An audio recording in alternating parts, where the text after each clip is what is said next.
In this video, I'm going to explain why blowing up a balloon in the proper position of your body is the best vagus nerve exercise that you can do.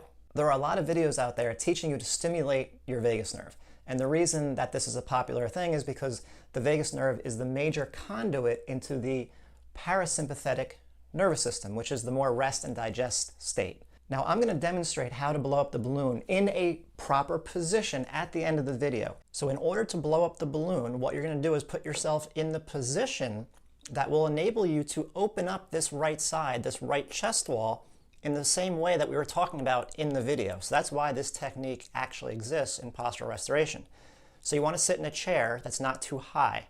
Your knees need to be level with your hips or slightly higher than your hips. You don't want your knees too low, because if your knees are below your hips, you'll probably sit with your back slightly arched.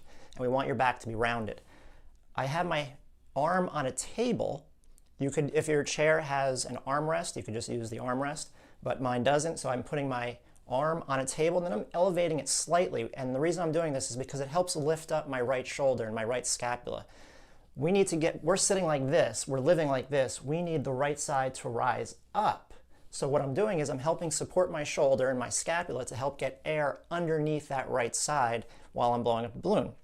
It also helps to tip me over to my left side because we need to close the left side down as we're doing this. So what am I feeling for? I want to sense my left sit bone, or both sit bones, but hopefully the left a little bit more. And also, as I'm blowing into the balloon, I want to feel my left abdominals because my ribs on the left side are coming down and in. And then I have to hold that position as I inhale.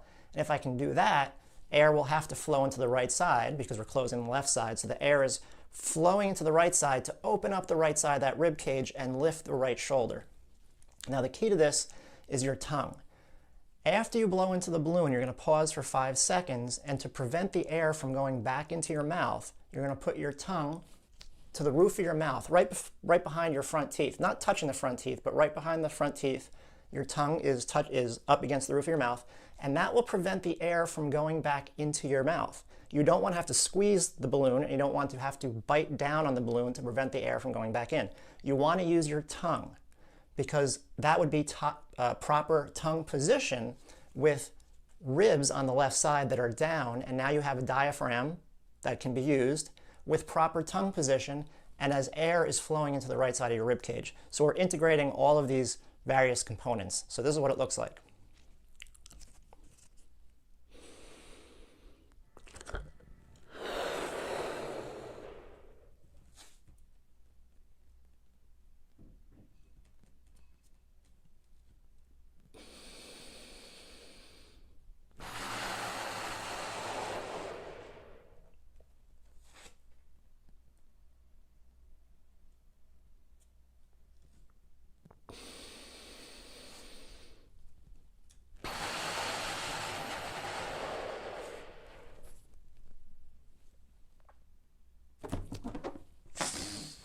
And that's the technique. So again, I'm feeling my left abdominals activate. I'm sensing my sit bones, particularly my left sit bone, and I'm feeling air opening up the right side of that rib cage. And that is how your vagus nerve will know that you're finally using your diaphragm again and that your chest wall is expanding. So that should help your entire vagal system get better.